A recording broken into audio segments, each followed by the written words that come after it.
अस्सलाम वालेकुम dear friends, उम्मीद है आप सब खैरियत से होंगे। हमारा आज का जो टॉपिक है वो है मे नॉट, मस्ट नॉट और जितने भी ये बेसिक वर्ड्स यूज़ होते हैं बैरक के अंदर, इनको समझने की आज हम कोशिश करेंगे।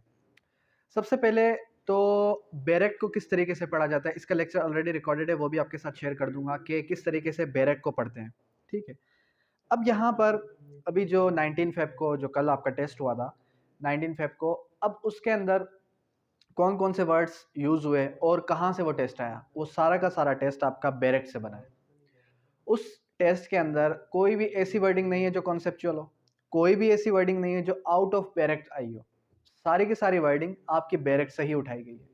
अब जिस तरीके से आर्टिकल 1 उसने डिस्कस किया कि जो आपका article 1 of constitution of Pakistan है, वो उसके अंदर कौन सी जो है फेडरेशन है, फेडरलिज्म है, कॉन्फेडरेशन है, या फिर जो है हमारा स्टेट कौन सा स्टेट है, फेडरल स्टेट है।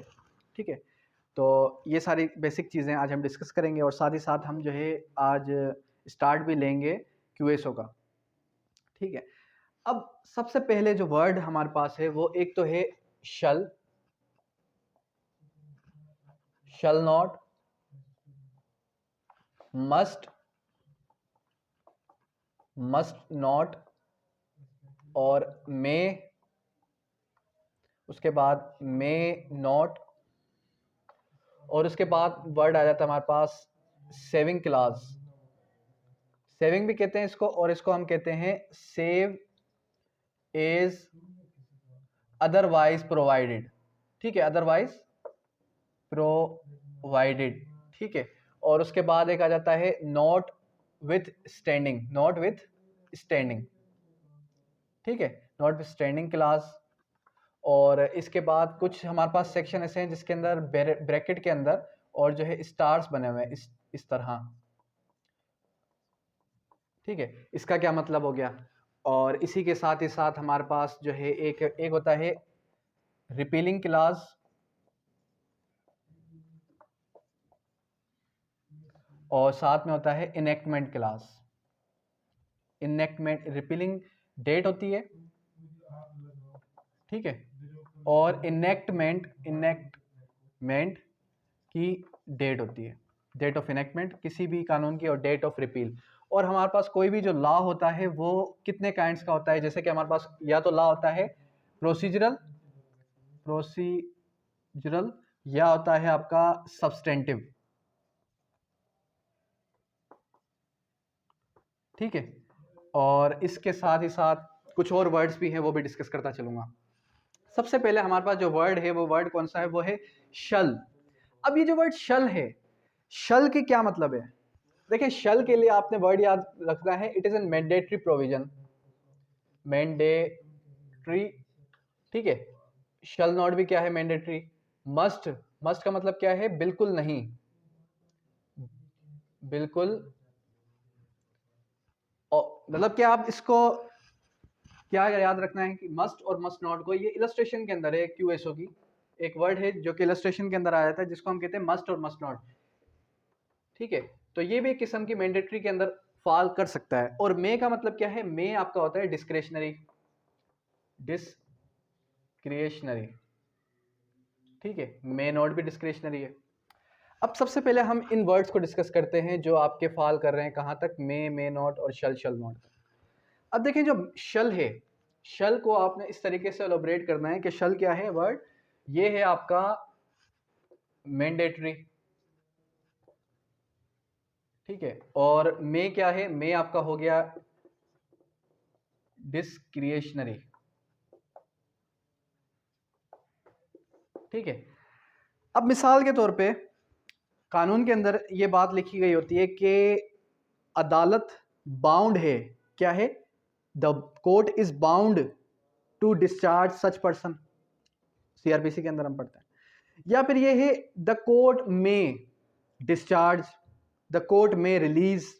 ठीक है, जहां पर वर्ड बैरक के सेक्शन के अंदर, बैरक के आपने याद रखना है सेक्शन के अंदर, जहां पर भी वर्ड क्या आ जाए, में आ जाए। ठीक है, तो वो क्या है, वो है डिस्क्रिशनरी। डिस्क्रिशनरी का मतलब क्या होता है, यानी कि अदालत चाहे तो उसको रिलीज कर सकती है, ना चाहे तो ना करे। अब इसकी एक एग्जांपल लेते हैं, इसको एक इलस्ट्रेशन से समझते हैं। मिसाल के तौर पे ए है और बी है और सी है। ए ने बी का मर्डर किया, ठीक है।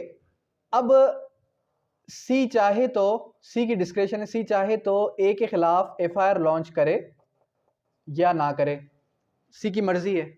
सी की जगह कोई और भी कर सकता है, जरूरी नहीं कि सी ने देखा तो सी ही करेगा, ठीक है।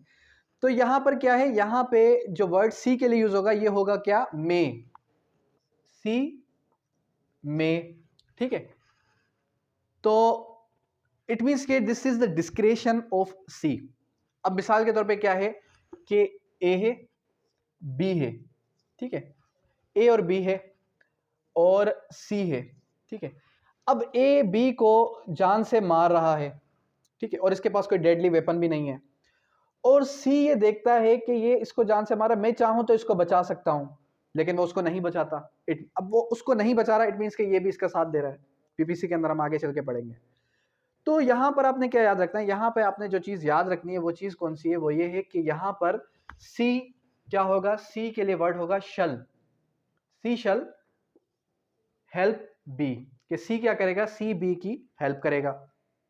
अब इसी तरीके से मिसाल के तौर पे कि लेट सपोज हमने अभी वर्ड कौन कौन से समझे, एक मे को समझा और एक हमने शल को समझा। होपफुली ये दोनों बेसिक कॉन्सेप्ट्स तो आपको क्लियर हो गए होंगे कि मे का वर्ड कहाँ पर यूज होता है, शल का वर्ड कहाँ पर यूज होता है, ठीक है। मस्ट का भी क्लियर हो गया होगा कि मस्ट मतलब बिल्कुल नहीं, ठीक है, must not do such thing, कि वो उसको नहीं करना चाहिए, बिल्कुल नहीं करना चाहिए, ठीक है। अब यहां पर अक्सर कॉन्ट्राडिक्टरी वर्ड्स आ जाते हैं मे और शल के दरमियान।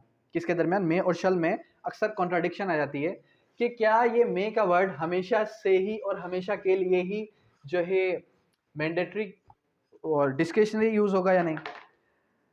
अब अक्सर टीचर्स, लॉ के टीचर्स, स्पेशली लॉ के टीचर्स क्या कहते हैं कि may is always discretionary power of the court, shall is always mandatory power of the court, ठीक है। लेकिन आज मैं आपको कुछ केस लॉज भी बताऊंगा कि देखें, लकीर के फकीर ना बने, जिसने जो चीज़ पढ़ाई, जिसने जो चीज़ कही उसी को आपने मान नहीं लेना, कुछ थोड़ी बहुत अपनी खुद से रिसर्च भी करें, स्पून फिटिंग के आदि ना बने, ठीक है। अब देखें, जो वर्ड मे है, इसका मैंने आपको क्या कॉन्सेप्ट क्लियर किया कि मे क्या है, डिस्क्रिशनरी पावर है, ठीक है, और शल क्या है, शल मैंडेटरी पावर। आप कह रहे होंगे सर अभी तक इसी वर्ड्स पे अटका हुआ है। देखें, मैं असल में आपका ये सारा का सारा कॉन्सेप्ट क्लियर करने के चक्कर में कि क्या ये दोनों वर्ड अपोजिट भी यूज हो सकते हैं या नहीं हो सकते। आपके लॉ गेट के सिलेबस के अंदर जो जो सेक्शंस हैं, उन सेक्शंस की हद तक ये वर्ड में डिस्क्रिशनरी है, शल मैंडेटरी है, लेकिन आगे चल के आपको प्रैक्टिस भी करनी है, तो आपको इतना पता होना चाहिए कि अगर कोई चीज़ लॉ में नहीं मिलती तो उसकी हम हेल्प कहाँ से लेते हैं, हम केस लॉ से उसकी हेल्प ले लेते हैं, ठीक है। अब चलें थोड़ा हम इसको देख लेते हैं कि हमारे पास एक केस लॉ है, इसका रेफरेंस है 2011 PCR LJ 2000, कौन सा है, 2011 PCR LJ, ठीक है। पेज नंबर है इसका 1300, ठीक है। अब ये केस लॉ आप नोट कर लें। अब इस केस लॉ के अंदर क्या कहता है, द वर्ड में यूज इन सेक्शन नंबर 8, क्या कह रहा है, वर्ड में is used in section number 8 is not directory, is not directory, ठीक है, यानी कि डिस्क्रिशनरी नहीं है, but mandatory in nature for speedy and expeditious justice, without which the true split and rationale of that section can never be achieved। अब ये book कौन सी पढ़ रहा हूं मैं, ये भी बता दूं, ये है इलीगल डिस्पोजेशन एक्ट की बुक। कौन सी बुक है, इलीगल डिस्पोजेशन एक्ट। इसकी आप फाइलिंग देखेंगे जब आप प्रैक्टिस के अंदर आएंगे, नई नई जब आप प्रैक्टिस शुरू करेंगे तो उसके अंदर ये आप जो है ज़्यादातर इसकी हेल्प लेंगे, इलीगल डिस्पोजेशन एक्ट की। तो उसके अंदर सेक्शन नंबर 8 की कुछ इलस्ट्रेशन है, उसके कुछ केस लॉज हैं जो ये कह रहा है कि जो सेक्शन नंबर 8 के अंदर मे का वर्ड यूज हुआ है, वो मे का वर्ड कहाँ पर भी यूज हो रहा है, वो मे के वर्ड के मतलब शल है, यानी कि मे का मतलब जो है वो डायरेक्टरी यानी कि क्या मैंडेटरी प्रोविजन के लिए भी इस्तेमाल किया जा सकता है जहां पर आप किसी केस लॉज से हेल्प लें, ठीक है। ये चीज़ क्लियर हो गई। अब होपफुली आपको ये सारी चीज़ें क्लियर हो गई होंगी यहाँ तक। अब लॉ के अंदर एक होता है सेविंग क्लॉज। सेविंग क्लॉज क्या होता है, सेव एज अदरवाइज प्रोवाइडेड। ठीक है, अगर किसी और कानून में, अगर किसी और सेक्शन में इस जैसी कोई बात लिखी है तो उसको आप प्रेफरेंस देंगे और इसको नहीं देंगे। यानी कि वो लॉ, ठीक है, वो बात अगर कोई और कानून में इस जैसी कोई बात लिखी है, अगर किसी और कानून में कोई ऐसी मिलती जुलती बात लिखी है तो वो बात इस लॉ से, इस सेक्शन के सुपरसीड कर जाएगी। अब एक होता है नॉट विथ स्टैंडिंग क्लॉज, इसका भी अलग से जो है लेक्चर मैंने बनाया था, शायद आपने सुना हो कि नॉट विथ स्टैंडिंग और सेविंग क्लॉज में फ़र्क क्या है।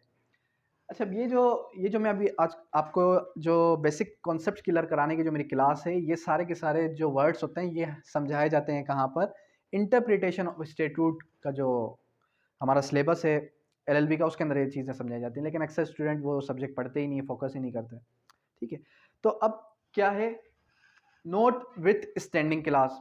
एक क्या था, सेव इज अदरवाइज प्रोवाइडेड, कि अगर कहीं और बात लिखी है तो आपने उस बात को फॉलो करना है, अगर नहीं लिखी तो फिर इस बात को फॉलो करें। एक होता है, एक सेक्शन होता है note with standing class, note with standing here in contain, क्या लिखा होता है, हेयर इन कंटेन।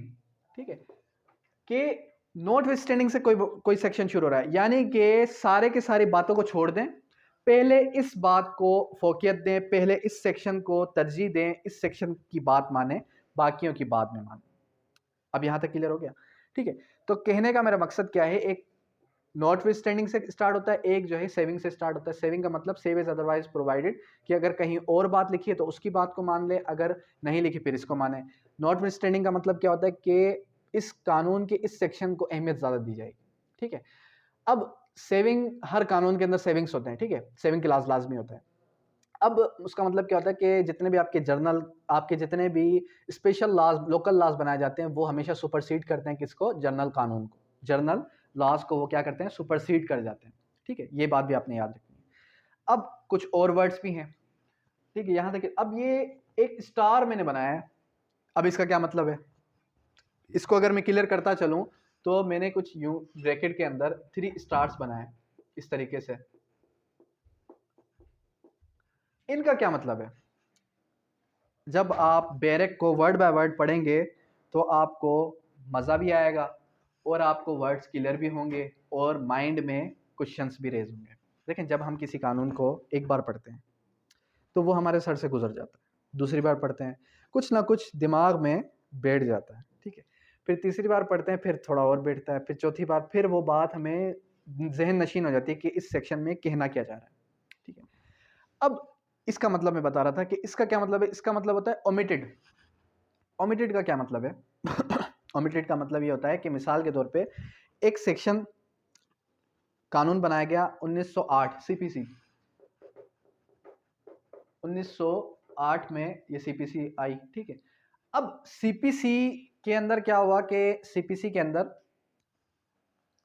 एक सेक्शन था और वो सेक्शन की ज़रूरत नहीं थी, या फिर लेजिस्लेचर ने ये कहा, लेजिस्लेशन ने ये कहा कि भाई कानून साज इदारे ने कि इस सेक्शन को नहीं होना चाहिए, उस सेक्शन का क्या कर दिया, ओमिट कर दिया। तो जब उस सेक्शन को ओमिट करेंगे तो वहाँ पर उसके सेक्शन की जगह पे ये आपको डॉट्स नज़र आएंगे, ये निशान नज़र आएंगे। उसके बाद क्या है, रिपीलिंग क्लास, रिपीलिंग, अच्छा रिपीलिंग क्लास होता है, रिपीलिंग डेट नहीं होती, रिपीलिंग क्लास। ठीक है, रिपीलिंग का मतलब होता है कि मिसाल के तौर पे एक हमारे पास कानून था, लेट सपोज के सीपीसी है या फिर सीआरपीसी है या फिर लिमिटेशन है। ठीक है, अब लिमिटेशन एक्ट आता है कब, 1908 में। अब चल रहा है 2023, 2023 के अंदर क्या होता है कि तरक्की हो जाती है, ऐसा होगा तो नहीं, लेकिन तरक्की हो जाती है कि कानून साज इदारे क्या कहते हैं कि भाई लिमिटेशन एक्ट बहुत पुराना है, इसको अमेंड करके इसको रिपील कर दो, इस कानून को क्या कर दो, रिपील कर दो। तो फिर 2023 के अंदर नया लिमिटेशन एक्ट आता है जिसके कहते हैं लिमिटेशन एक्ट 2023। तो वो जो लिमिटेशन एक्ट है वो रिपील कर जाएगा, उसकी किसकी जगह पे आएगा, 1908 की जगह पे आ जाएगा, इसको हम कहते हैं रिपीलिंग क्लास। अच्छा, अब एक होती है डेट ऑफ इन्फोर्समेंट, एक होती है डेट ऑफ इनेक्टमेंट। इन दोनों में क्या फर्क है, डेट ऑफ इनेक्टमेंट का मतलब ये होता है कि किस दिन ये कानून वजूद में आया, किस दिन ये कानून वजूद में आया। ठीक है, इन्फोर्समेंट, किस दिन से ये कानून जो है इन्फोर्स में आया। इन्फोर्स का मतलब क्या होता है, किस दिन से ये कानून जो है वो राय अमल में आया। ठीक है, उसके बाद ये होता है कि एवरी लॉ शल बी प्रोस्पेक्टिव। अब ये प्रोस्पेक्टिव क्या है, क्या होता है, एक होता है प्रोस्पेक्टिव, एक होता है रेट्रोस्पेक्टिव, एक होता है रेट्रोएक्टिव। इन तीनों में क्या फर्क है। तो कॉन्स्टिट्यूशन ऑफ पाकिस्तान ने ये कहा कि एवरी लॉ शल बी प्रोस्पेक्टिव। प्रोस्पेक्टिव का मतलब ये है कि एक एक 1998 को सीपीसी पास हुई, मिसाल दे रहा हूं, ये एक्चुअल इसकी डेट नहीं है, पास होती है। ठीक है, सीपीसी, तो ये सीपीसी जो है ये फ्यूचर डेट से इन्फोर्स होगी, यानी कि फ्यूचर डेट मतलब कि दूसरा महीना 1908 से इन्फोर्स में होगी। ठीक है, अब होता कुछ यूं है कि सीपीसी पास होती है 1908 में, और इसका अफेक्ट आ जाता है कि ये जो है प्रीवियसली जितने भी कवानीन है उस पर भी अफेक्टिव है, उस पर भी क्या है, अफेक्टिव है 1906 से। तो जाहिर सी बात है जब कानून बना 1908 में है तो प्रीवियस जितने भी केसेस हैं उस पर ये अफेक्ट नहीं करेगा। तो अगर वो प्रीवियसली किसी कानून पे अफेक्ट करता है तो उसको हम कहते हैं रेट्रोस्पेक्टिव अफेक्ट, उसको हम क्या कहते हैं, रेट्रोस्पेक्टिव। प्रोस्पेक्टिव अफेक्ट का क्या मतलब, प्रोस्पेक्टिव यानी कि फ्यूचर डेट्स है। ठीक है, अब ये रेट्रोएक्टिव क्या है, रेट्रोएक्टिव का मतलब ये कि किसी कोई ऐसा कानून जिसकी डेट ऑफ इन्फोर्समेंट और डेट ऑफ इनेक्टमेंट एक ही हो। 1/1/2020 को एक कानून पास हुआ और उसकी date of enforcement, date of enactment एक ही थी, तो फिर उसको हम क्या कहेंगे, उसको हम कहेंगे कि इट इज रेट्रोएक्टिव एक्ट। ठीक है, यहां तक क्लियर हुई ये चीज।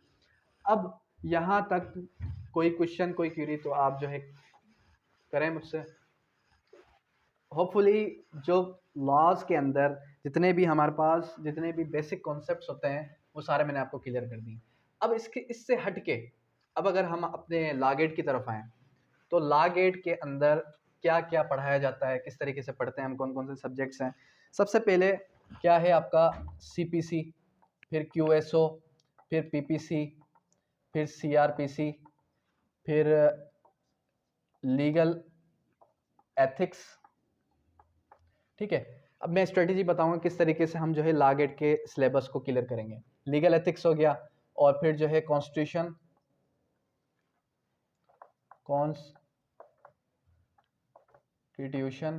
ऑफ पाकिस्तान। ठीक है, उसके बाद जो है हमारे पास कॉन्स्टिट्यूशनल डेवलपमेंट है, या फिर आप इसको लीडिंग केसेस भी कह सकते हैं, लीडिंग केसेस। ठीक है, और इससे हट के अगर हम बात करें लीडिंग केसेस के अलावा आपका जो है लीगल एथिक्स, ये कितने सिलेबस हो गए, 1 2 3 4 5 6 7 8। इससे हट के कौन कौन से हैं, इसके अलावा जो है हमारे पास आ जाता है इंटरनेशनल लॉ,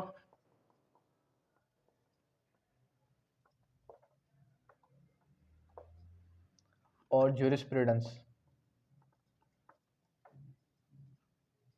ठीक है, ज्यूरिस्प्रूडेंस के अंदर मॉडर्न भी आ गया और आपका इस्लामिक ज्यूरिस्प्रूडेंस है। जो फ्रेश कैंडिडेट्स हैं उनके लिए बता रहा हूँ, जो पहले दे चुके हैं उनको शायद ना पता हो। सीपीसी के 20 मार्क्स, क्यूएसओ के 20 मार्क्स, पीपीसी के 10, सीआरपीसी के 10, लीगल एथिक्स के 10। ठीक है, कॉन्स्टिट्यूशन डेवलपमेंट के 10, बाकी सबके कितने हैं, इन सबके 5 मार्क्स हैं।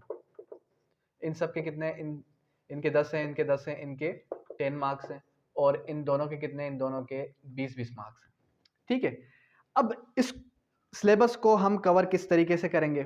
कल टेस्ट हुआ, कुछ बच्चे पे फेल हो गए।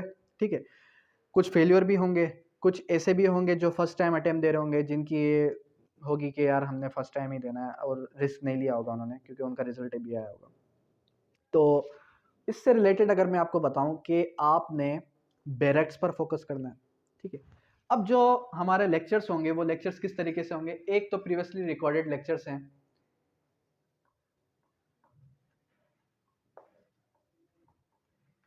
ठीक है, जिसके अंदर मैंने क्या किया था, मैंने आपके सारे लॉस के बेसिक कॉन्सेप्ट्स क्लियर करवाए थे।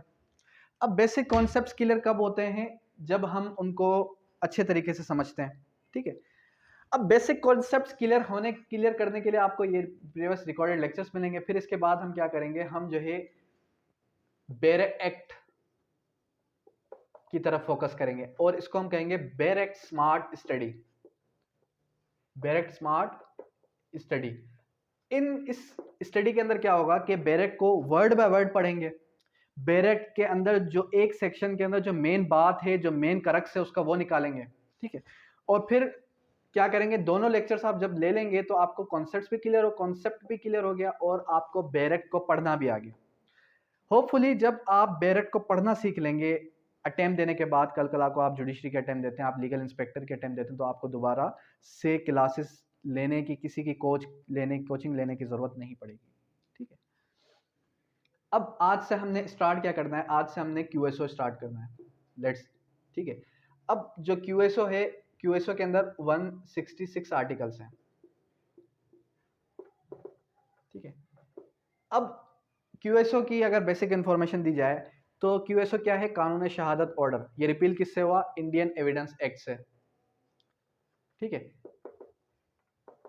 इंडियन एविडेंस एक्ट से, ठीक है। दूसरी बात ये कि अब इनको हम किस तरीके से डिवाइड करेंगे, क्यूएसओ को हम इस तरीके से डिवाइड करेंगे, डेली बेसिस पे हम जो है इसके 20 सेक्शन डिस्कस करेंगे। 20 सेक्शंस डिस्कस करने के बाद सेकेंडली आपके ग्रुप में एक लेक्चर शेयर होगा, जो होगा बेसिक कॉन्सेप्ट्स का लेक्चर, जिसके अंदर 20 या 25 जो है सेक्शंस डिस्कस होंगे, ठीक है।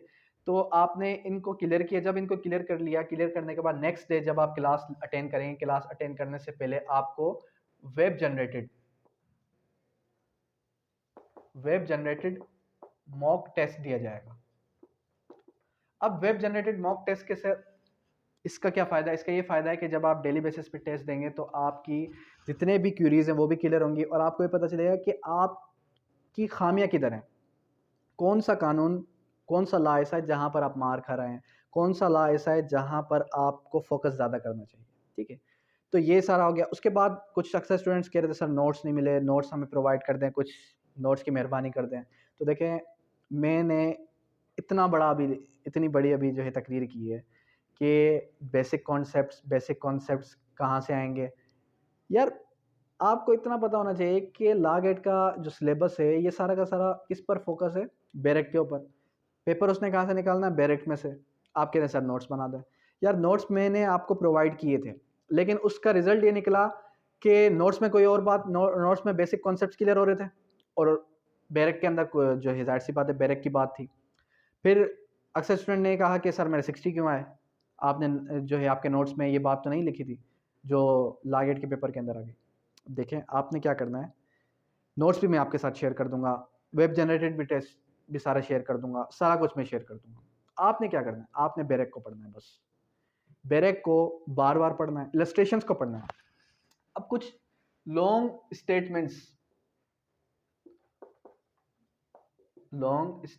जो थी, जिस तरीके से हमारे पास इलस्ट्रेशंस हैं,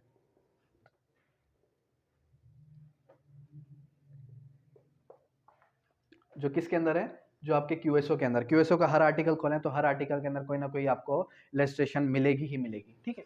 तो अब हमने क्या करना है, हमने ये जो मैंने आपको स्ट्रेटजी बताई है, डेली बेसिस पे हम किस तरीके से हम क्लास को लेकर चलेंगे, तो इसके साथ साथ हम क्या करेंगे, इसके साथ साथ हम जो है सारी की सारी इलस्ट्रेशंस भी पढ़ेंगे और इलस्ट्रेशंस को समझने की कोशिश भी करेंगे, क्योंकि इलस्ट्रेशंस में से वो क्या करता है कि आपका कोई भी एक क्वेश्चन, आपके कोई भी एक इलस्ट्रेशन दी, उसमें से क्या किया, उसमें से जो है एक वर्ड मिस कर दिया, ठीक है, फिल इन द ब्लैंक कर दिया, तो लॉन्ग स्टेटमेंट इलस्ट्रेशंस में से ही आती हैं, ठीक है। क्लियर है ये चीज़।